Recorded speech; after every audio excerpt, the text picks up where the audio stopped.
오늘 말씀의 제목은 우리 히스토리인의 갓생 살기라는 말씀의 제목으로 같이 은혜의 말씀을 나누기 원합니다. 혹시 갓생 살기라는 이야기를 들어보신 적이 있으신가요? 갓생 살기라고 하는 뜻은 갓생, 그래서 하나님이라고 하는 그 갓이라는 영어를 땄고 인생이라는 그 한자어 생, 이거를 합쳐진 신조어입니다. 그 MZ 세대라고 요즘 많이 대두되는 세대를 이야기하는데, 이제 저희는 X세대예요. 네. 그 서태지와 그 뒤에 이제 Y세대가 생겨졌고, 그 다음에 이제 밀레니엄 세대와 Z세대가 연합된 MZ 세대가 나왔다고 합니다. 이들이 그 갓생이라는 단어는 어떤 단어냐면 모범이 되는 삶, 훌륭한 인생, 이거를 뜻해요.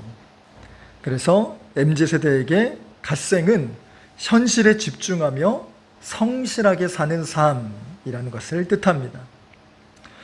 비슷한 말로는 소확성, 그래서 소소하지만 확실한 성취를 이야기하고, 또 루틴에 맞춰서 꾸준하고도 성실하게 사는 삶, 이거를 말하기도 하죠. 코로나19가 시작이 되면서 일상이 무너지고 또 경제가 무너지게 되면서 불확실성이 커지고 또 좌절감이 크게 다가오는 이 시점에서 성실하게 자신의 삶을 살고 준비하는 요즘 시대의 젊은이들이 이 작은 도전, 그리고 성취하는 이 성공감을 맛보자는 뜻으로 시작된 이 캠페인이라고 합니다. 놀라운 것은 이 모든 것이 타인의 강요가 일체 없고요, 자발적으로 또 본인이 깨달아서 진행되는 삶을 말합니다. MZ세대들의 신박한 놀이 방법이라고 하는데, 이 말을 들으면서 저는 무릎을 탁 쳤습니다. 사실 이런 삶은 누가 시켜야만 억지로 했던 그 삶 같습니다. 그런데 이 갓생살기 프로젝트를 주로 2030의 젊은이들이 많이 참여하게 되면서 전 연령이 확대되어 참여하는 이 트렌드로 발전되게 되었답니다. 하는 방법은 간단해요. 소소한 하루의 목표를 세우고 그것을 지키겠다는, 또 지켰다는 인증샷을 찍어서 올리는 챌린지입니다. 실제 사례를 보면 아주 간단한 것부터 시작해서 또 조금은 대단하다라고 싶을 정도의 목표까지 다양하게 그 목표가 설정되어졌죠. 가령 아침에 일찍 일어나 책을 읽었다, 혹은 산책을 했다, 영어 단어를 몇 개 외웠다, 아침에 일찍 일어나 이불을 겠다, 또 빨래를 했다, 이런 모든 것들이 갓생살기에 포함되어서 인증샷을 올리는 그런 과정이에요. 이런 소소한 목표를 이뤄가면서 코로나19를 극복해가고 있는 이 젊은 세대의 모습을 통하여 많은 것을 깨닫게 됩니다. 또 젊은이들이 누가 시켜야만 살 것 같고, 또 혼자의 정말 즐거움에 취해서만 살아갈 것 같은 이 젊은이들이 이런 바람직한 삶을 살아가고 있다는 사실에 많이 놀랐고, 이것이 자기의 세대만 멈춘 것이 아니라 전 세대를 통하여 영향을 미치는 이 아름다운 삶을 살고 있음에 더더욱 감동이 되었습니다. 이 말을 들으면서 믿음 안에서 이런 일들은 일어나면 안 될까? 또 일어나면 어떤 일이 생길까라는 아주 거룩하고도 또 재미난 상상을 해보았습니다. 요즘 신앙생활은 부모님이 시켜야지만 억지로 교회에 나오는 성향이 있어요. 성경을 읽지도 않는데 막 성경을 읽으라고 이야기를 해야만 하고, 또 새벽기도나 다른 주중 예배는 어르신들의 예배, 그리고 기존 세대들의 기성세대들만의 예배로 취급되는 것이 오히려 당연한 분위기가 되었지요. 그런데 이것이 젊은 세대로부터 시작해서 모든 믿음의 사람들이 자발적으로 주님을 사랑하며 드리는 예배가 된다면 하나님께서 얼마나 기뻐하시는 예배가 될까라는 생각을 합니다. 그 우리 믿음의 어르신들의 세대는 그 기도원 세대, 또 교회 가서 또는 그 저녁에 가서 밤에 나무의 그 뿌리를 뽑으면서 철야로 기도한다고 하시죠. 그리고 예배당에 와서 기도하는 이 삶들이 너무나 자연스러웠어요. 그 믿음의 한 트렌드가 지나고 나서 지금은 그것이 많이 조금 약해졌고, 또 코로나 시대라 더더욱 할 수 없는 그런 부분들이 있습니다. 이러한 것들이 다시금 이 믿음의 갓생 살기를 통하여서 일어나게 된다면 교회의 부흥이 또 하나님이 기뻐하시는 그 일들이 정말 벌어지지 않을까라는 그런 묵상이 되었습니다. 그래서 믿음의 우리 히스토리 교회 성도님들도 누가 시켜서가 아닌 믿음에 자원하는 그 마음으로 진정한 믿음 안에서의 갓생 살기를 통하여 하나님의 은혜를 경험하고 하나님이 펼쳐가시는 놀라운 계획을 경험하시기를 주의 이름으로 간절히 축원합니다. 그럼 진정한 갓생 살기를 살펴보기에 앞서서 오늘 본문의 내용을 간략하게 살펴보도록 하겠습니다. 우리 12절의 말씀을 보면 내가 이미 얻었다 함도 아니요 온전히 이루었다 함도 아니라 오직 내가 그리스도 예수께 잡힌 바 된 그것을 잡으려고 달려가노라 라고 바울 사도는 기록하고 있어요. 이렇게 기록한 데는 이유가 있는데 당시 바울 사도가 사역했던 그 지역에서는요 일부 반도덕주의자들이 있었어요. 그러면서 이야기하기를 나는 처음부터 완벽했고 지금도 완벽하다 그리고 완전하게 살고 있다 라고 이야기했다는 것이죠. 그런 사람들에게 우리는 처음부터 완벽하지도 않고 지금도 완벽하지도 않기 때문에 오직 내가 그리스도 예수께 잡힌 바 된 그것을 향하여서 쫓아가는 그 삶이 되어야 한다라는 것을 간접적으로 전하고 있다는 것이죠. 예전만 그러했느냐? 그렇지 않습니다. 오늘날에도 이러한 사람들이 있어요. 대표적인 경우가 구원파가 그렇습니다. 우리 이요한 계열과 우리 박옥수 계열이 바로 구원파의 대표적인 경우인데요.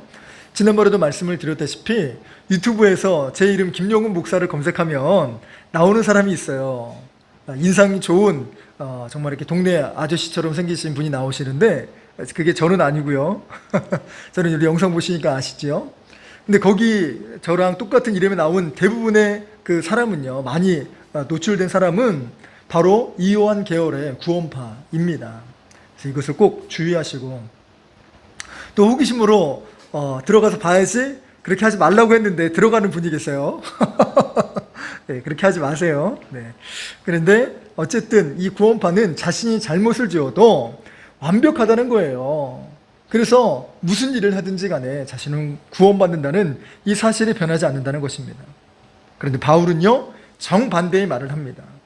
우리가 예수 그리스도로 인하여 구원을 받았지만 이로 인해 단박에 완벽해진 것도 아니고 목표를 온전히 이룬 것도 아니라 라고 말하고 있다는 것이죠. 우리는 그저 다만 예수 그리스도께 붙잡힌 바 된 그 삶, 그 부르신 그 목표와 사명을 위하여서 달려가는 삶, 그것이 바로 믿음의 삶이라는 것이에요. 그리고 그 결과 하나님께 우리의 삶을 맡기는 거죠. 그리고 우리에게 주신 그 하나님의 구원의 그 감격과 기쁨을 가지고 이 삶을 살아내는 것, 그게 바로 믿음의 삶이라는 것입니다. 이러한 삶을 살아가려면 어떻게 해야 되나요? 바로 13절의 말씀을 보면 바울은 이미 얻은 것도 많았고 이룬 것도 많았지만 이에 집중하지 않아야 된다고 합니다. 그리고 잡은 것으로 여기지 않고 뒤엔 일을 잊고 현실에 충실해야 된다고 고백하죠. 그래서 믿음의 갓생 살기를 해야 되는 가장 첫 번째 목표는 뒷일을 잊어버릴 줄 알아야 한다는 것입니다. 여기에는 두 가지 의미가 있습니다. 첫째는 과거의 영광과 성공에 취해서 살면 안 된다는 것이지요. 그 중에 우리가 주의해야 될 것이 뭐냐? 과거의 성공, 자신의 경험들이 최고라라고 생각하는 거예요. 거기에 갇혀있게 되면 성장도, 성공도, 성취도 거리가 멀어지게 된다는 것입니다. 옛날 선배 목사님께 이런 이야기를 들은 적이 있습니다. 우리나라에서 내노라 하는 그 교회에 수석 부목사를 역임하신 목사님이 계세요. 그래서 이제 교회, 지방에 있는 한 교회에 청빙을 받아서 가게 됐는데 교회의 규모가 결코 작지 않습니다. 한 300여 명 되는 교회라면 여러분 우리나라의 정말 뼈대를 이루는 아주 중형 교회에 속합니다. 그런데 본인이 경험했던 또 오래 심우했던 그 교회가 정말 수천 수만을 헤아리는 교회였기 때문에 그 교회에 가서 성이 차지 않는 것이 있어요. 시스템도 또 부족한 부분들이 있고 섬기는 부분들의 헌신도도 좀 떨어지는 것도 보여요. 그래서 이 부분들에 대한 이 목사님이 너무 빨리 개조 비슷하게 하시려고 하는 경향이 있고, 또 큰 교회에서 했던 그 기준으로 자꾸만 성도님들을 보려고 하니까 성도님들과 자꾸만 부딪힘이 생기는 거예요. 그래서 성도님들과 갈등이 생기고, 또 성도님들은 목사님이 왜 우리를 이해하지 못할까? 목사님은 성도님이 왜 이거밖에 하지 못할까?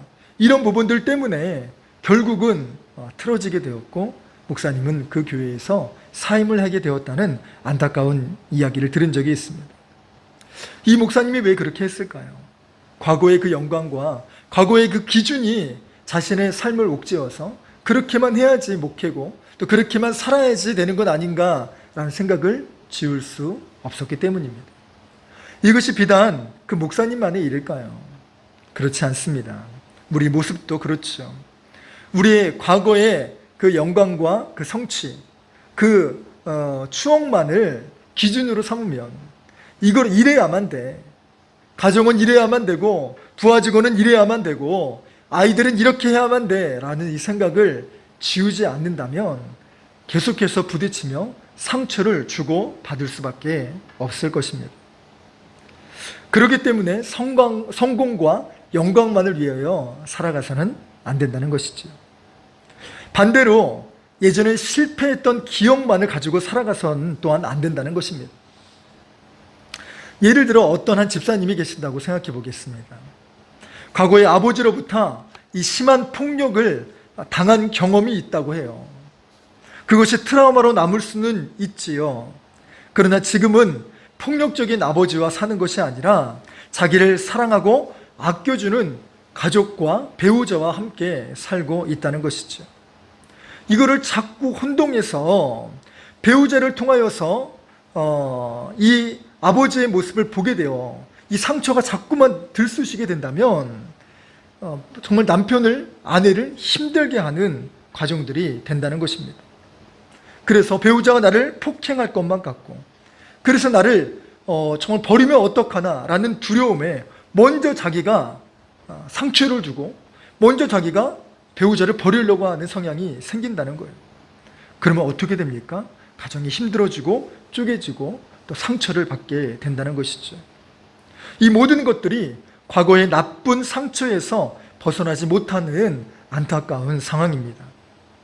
그래서 우리 믿음의 성도님들은 과거의 영광에 사로잡혀서도 안 되겠지만 과거의 상처에 매인바 되어서도 안 될 것입니다. 그래서 우리는 뒷일을 잊어버려야만 합니다.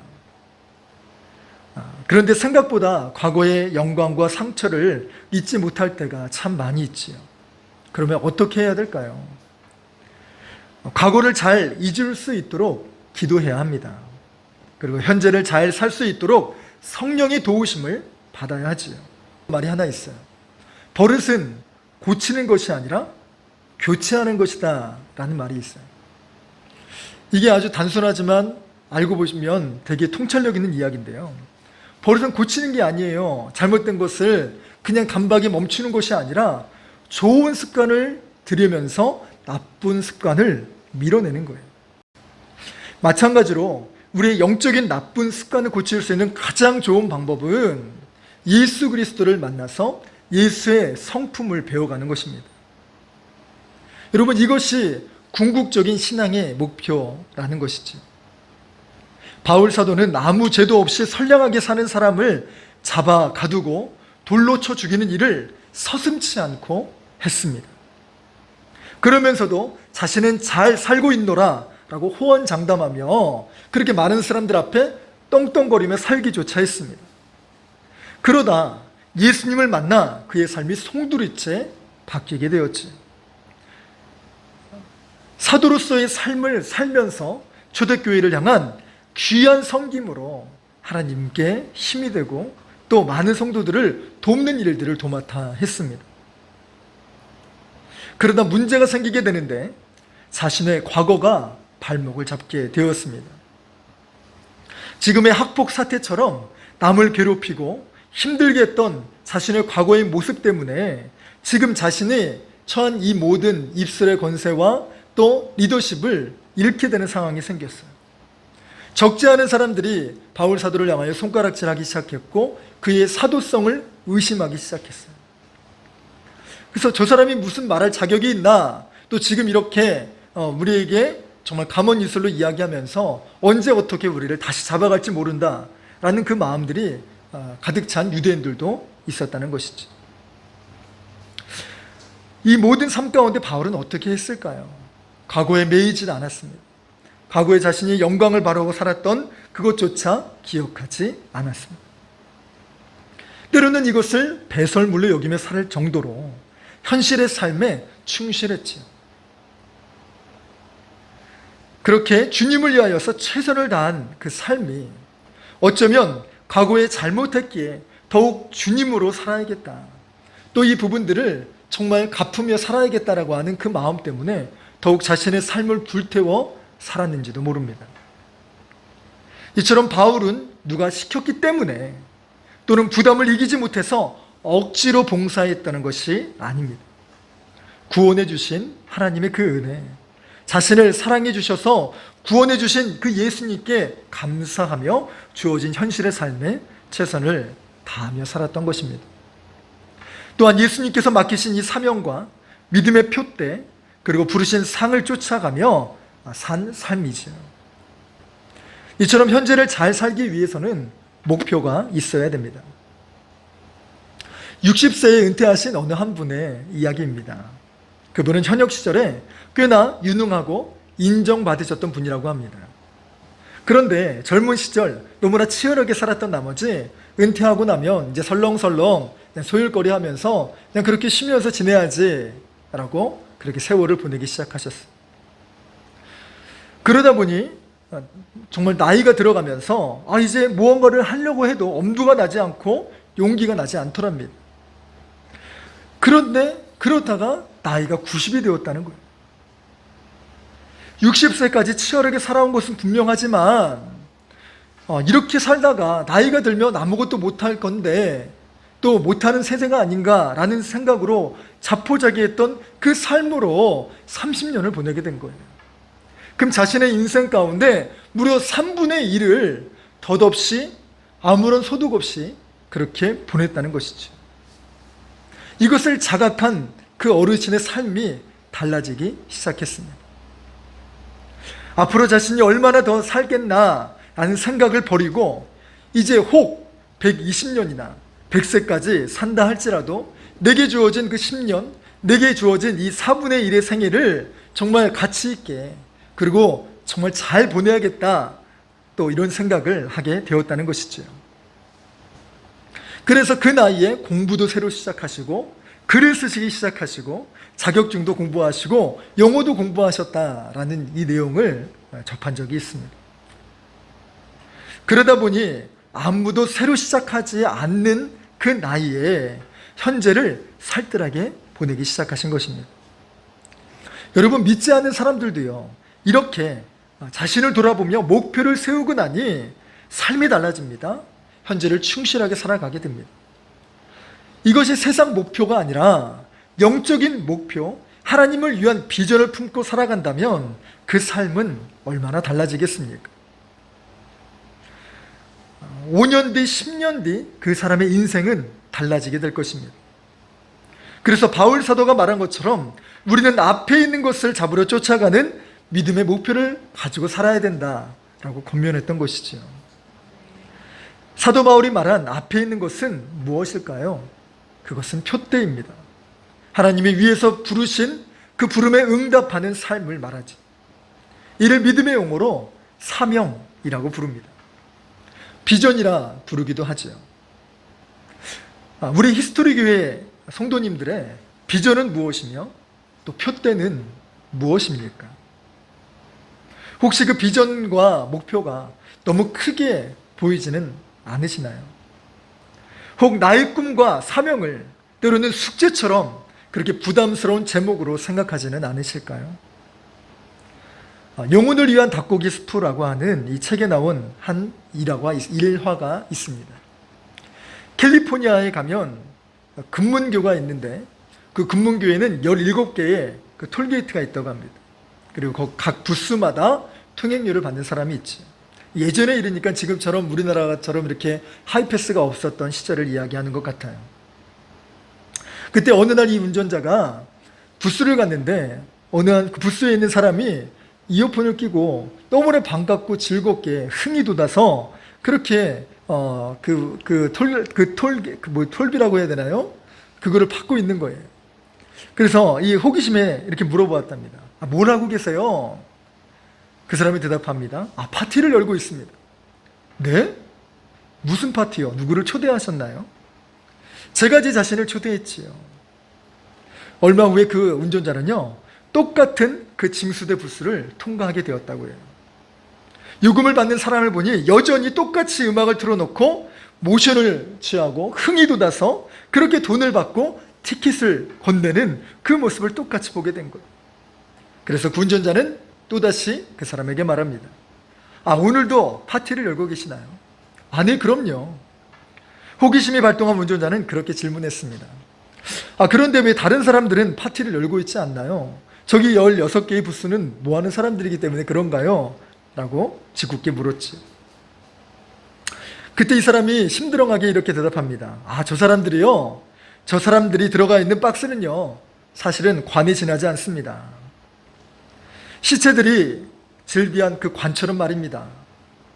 운전자는 그 특이한 대답에 조금은 놀라서 다시 거듭 물었습니다. 그럼 당신과 저 사람과는 다른 게 무엇입니까? 저요. 저에겐 중요한 미션이 있어요. 그 미션이 뭔데요? 저는 댄스 교수가 될 미션을 받았습니다. 그래서 저는 이 연습장에서 돈을 받아가며 연습을 하고 있는 중입니다. 그러나 저 사람들을 잘 보세요. 관처럼 생기지 않았습니까? 저게 닫혀있는 관이라면 제가 있는 이 부스 안은 열려있는 무대입니다. 하하하. 이렇게 써있어요. 여러분, 삶을 어떻게 바라보느냐에 따라서 이렇게 달라질 수 있다는 것입니다. 인생의 목표를 억지로 숙제처럼 부담감을 가지고 살아가는 사람이 있는가 한 반면에 이렇게 주님이 주신 미션을 가지고 재미나게 또 그 목표를 향하여 열심히 노력하는 사람도 있다는 것이지요. 바울 사도는 하나님이 위에서 부르신 부름만을 위하여 산 사람이 아니라 그 부름의 상을 쫓아서 살았다라고 기록합니다. 여기에는 두 가지 의미가 담겨져 있지요. 열심히 하면 상을 받는다는 것이고, 또 하나님은 그 열심히 한 사람에게 상을 주시는 분이라는 것을 믿고 있는 믿음이 있다는 거예요. 여러분, 이 말씀을 많이 들어보지 않았습니까? 바로 히브리서 11장 6절의 말씀입니다. 믿음이 없이는 하나님을 기쁘시게 하지 못하나니 하나님께 나아가는 자는 반드시 그가 계신 것과 또한 그가 자신을 찾는 자들에게 상 주시는 이심을 믿어야 할지니라. 하나님께서 맡기신 사명을 잘 감당하면 상이 있다는 것, 그리고 그분이 살아계시다는 것, 이것을 놓치지 않고 살아가니 그의 삶이 바뀔 수밖에 없었고 그의 삶이 다를 수밖에 없었다는 것이지요. 그러니 부담스럽고 억지로 하는 삶이 아니라 그 상을 바라보며 기대하며 하루하루를 살아가게 된다는 것입니다. 이런 위대하고도 이 거룩한 사명은 사실은 큰 곳에서부터가 아니라 작은 곳에서부터 시작이 됩니다. 그것이 바로 믿음 안에서의 갓생살기라는 것이지요. 사실 이 갓생살기라는 이 의미는 사도 바울이 2000년 전에 먼저 말한 것과 같습니다. 오늘 16절의 말씀을 보면 오직 우리가 어디까지 이르렀든지 그대로 행할 것입니다. 여기서 그대로 행하다 라는 이 단어의 헬라 원문의 뜻은 자기 행동에 맞추다 라는 말입니다. 다른 사람과 비교하면서 더하지 못해 괴로워하거나 왜 나는 저 사람까지 또 저 사람 수준으로 하지 못할까라고 자신을 자학하는 것이 아니라는 것입니다. 우리의 믿음의 수준이 어디에 이르렀던지 간에 자기 믿음의 수준에 따라서 그대로 행하라 라고 권면하는 것입니다. 이것이 오늘을 사는 우리들에게 바울 사도가 권면하는 진정한 갓생살기입니다. 많은 사람이 그 기준에 쫓아 살아갑니다. 저 사람이 저렇게 하니까 난 이렇게 살아야지, 또 이렇게 해야 되는 것 아닌가? 그 기준이 언제나 자기 자신에 있는 것이 아니라 하나님이 내게 주신 그 음성을 듣고 살아가는 게 아니라 늘 다른 사람의 시선 속에 그렇게 이끌려가는 삶을 살아가면 안 된다는 것이죠. 성령의 음성에 귀 기울이며 자발적으로 순종하며 살아가는 삶, 이것이 진정한 믿음의 갓생살기요, 그런 믿음의 자세임을 믿으시기 바랍니다. 마지막으로 진정한 믿음 안에서의 갓생살기를 해야 한다는 것입니다. 그래서 우리 히스토리 교회는 이 3주 동안의 갓생살기를 실천해 보려고 해요. 사실 갓생살기의 가장 큰 의미는 믿음의 성장과 성숙에 있습니다.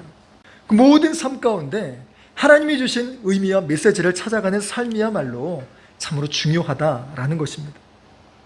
그리고 믿음의 성장과 성숙은 앞서 말씀드린 바와 같이 그 궁극의 목표는 예수님을 닮아가는 것입니다.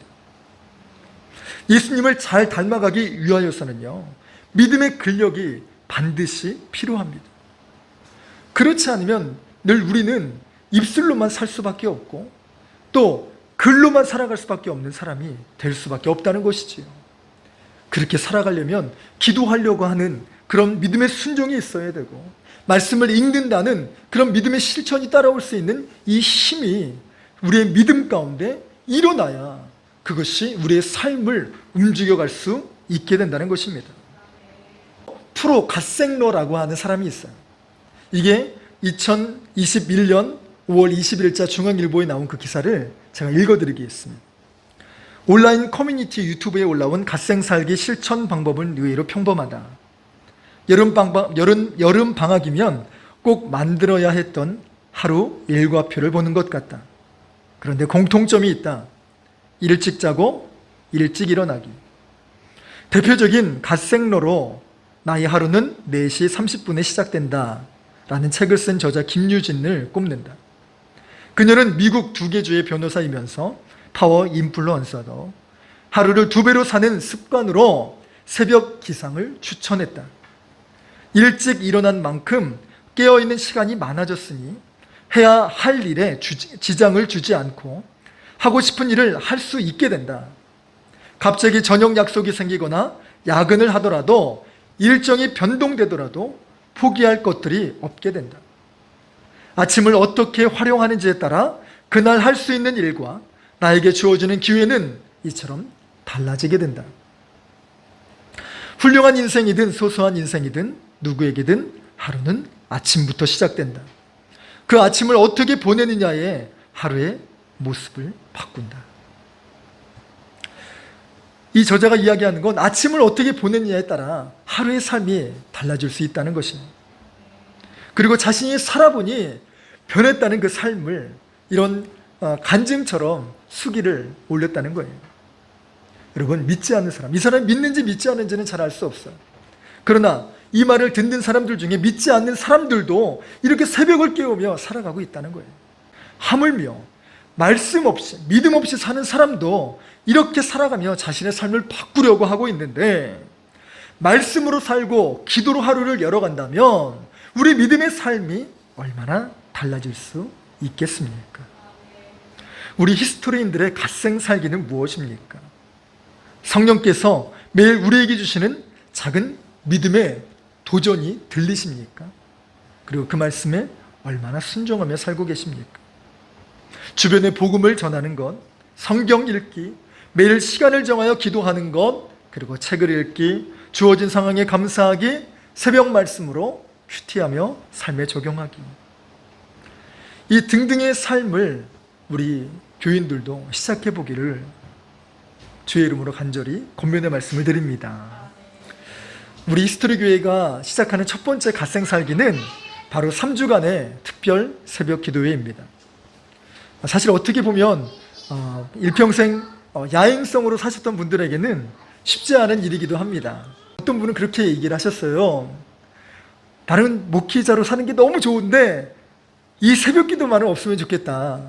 이렇게 얘기하시는 목사님들이 좀 있었습니다. 저조차도 그런 생각을 가질 때가 있었어요. 근데 여러분, 생각을 바꾸니 진짜 오히려 좋아요. 오히려 좋아. 왜 그런 거 아니? 나를 강제할 수 있는 이것이 있어서 여러분, 매일 성경을 읽을 수밖에 없어요. 매일 일찍 일어날 수밖에 없어요. 매일 정말 하루를 길게 살아갈 수밖에 없더라고요. 처음엔 그렇게 시작됐지만 제 믿음이 성장하는 게 느껴지고, 이렇게 말씀을 붙들고 5년, 10년 누구 때문에, 우리 성도님들 때문에 드리는 예배가 아니라, 정말 이 과정을 통하여 먼저 내가 은혜 받고 먼저 내가 정말 믿음의 이 삶을 살아가면 내가 성장할 수 있겠구나. 내가 성장하면 우리 성도님들에게 정말 양질의 말씀을 전하고 또 귀한 목회를 잘 감당할 수 있겠구나 라는 그런 믿음의 기대가, 그 믿음의 설레임이 일어나기 시작한 거예요. 그래서 사실은 이 3주간의 특별 새벽 기도회도 그런 마음으로 시작하게 됐어요. 여러분, 좋은 곳이 있으면 함께 나누고 또 좋은 제품이 있으면 함께 추천할 줄 아는 게 그게 좋은 그 관계가 아니겠습니까? 이 프로 갓생러라고 하는 사람도 믿음이 있든 믿음이 없든 간에 아침에 일찍 살기를 권면하고 있어요. 그런데 그 삶이 기도로 시작하고 하루를 하나님께 맡기며 시작하는 삶이 된다면 얼마나 우리의 삶에 놀라운 일들이 일어날까요? 여러분, 우리 히스토리 교회는 6시에 새벽 기도를 드립니다. 사실 새벽 기도의 시간들은요, 각 시대와 문화에 따라서 시간이 정해졌어요. 옛날에 농경시대에는 5시에 새벽 기도를 드리는 게 딱 맞았다고 해요. 그래서 아침에 와서 예배 드리고, 그리고 5시 반이나 6시에 집에 들어가서 아침밥 챙겨가지고 그렇게 6시 반에 아침 일 나가면 되는 거예요. 그런데 이게 그 바닷가에 있는 지역에서는 또 달라요. 거기서는 새벽 기도를 3시 반에 드린대요. 그렇게 3시 반에 드려서 4시나 4시 반에 예배를 마치고 5시 정도에 아침밥 먹고 5시에 출근해서 아침배, 새벽배를 타러 나가야 된다는 것이지. 도시권에는요 6시가 딱 맞는 것 같아요. 아니, 우리 교회는 6시가 맞는 것 같습니다. 그래서 6시에 예배 드리고 말씀이 끝나면 6시 반쯤 그렇게 기도하고 7시 정도에 또 하루를 시작해서 가면 여러분 너무나도 좋아요. 진짜 여러분, 말씀을 붙들고 살 때와 하나님께 하루의 일정을 기도로 시작하는 그 날들이 너무나 다른 것을 보게 되었습니다. 그래서 이것을 추천하고 싶었어요. 이걸 함께 살아보고 싶었어요. 그래서 우리 히스토리인들에게 이 부분들을 이제 갓생살기라는 이 단어와 함께, 이 정말 크리스찬이 써야만 되는 이 갓생살기를 세상 사람들이 먼저 쓰고 있다는 것이 조금은 정말 안타까운 마음이 들기도 하지만, 우리들이 믿음의 갓생살기를 먼저 살아보시는 건 어떠하실까요? 앞서 말씀드린 바와 같이 우리 홈페이지에 로그인을 하시면 은혜 나눔 방에 새벽 예배에 참석했습니다, 오늘 성경을 읽었습니다 라는 것을 사진을 찍어서 그렇게 인증샷을 찍어주셨으면 좋겠어요. 거기에 아울러 영어 단어를 읽었습니다, 외웠습니다, 책을 읽고 있습니다, 복음을 전했습니다, 여러 가지 각자의 삶 가운데 일어나는 그 믿음의 갓생살기를 올려주시기를 바랍니다. 그렇게 혼자만이 아니라 함께 살아가는 것이 중요해요. 아까 말씀을 드렸죠. 저 사람이 저렇게 했으니까 나도 이렇게 해야 되는 건 아니야. 다른 사람의 기준이 아니라 내게 주신 하나님의 그 마음과 감동을 쫓아서 그렇게 하루하루의 삶, 내게 주신 그 성령의 음성에 순종해서 그렇게 실천해보는 삶을 추천을 드립니다. 하나님이 부르시는 바대로 표대를 삼아 우리가 갓생살기를 살아가게 될 때에 이 3주간의 시간을 통하여 우리 성도님들에게 놀라운 삶의 변화와 그리고 하나님이 주시는 놀라운 은혜와 간증이 넘치는 시간이 되기를 간절히 소망합니다. 그리하여 정말 하나님이 주시는 그 놀라운 은혜 가운데 살아가고 믿음이 성숙될 뿐만이 아니라 이 믿음의 삶을 주변에도 증거하고 전하여 이제 당당하게 정말 하나님의 그 복과 은혜를 누리는 우리 히스토리인들이 다 되시길 주의 이름으로 간절히 축원합니다.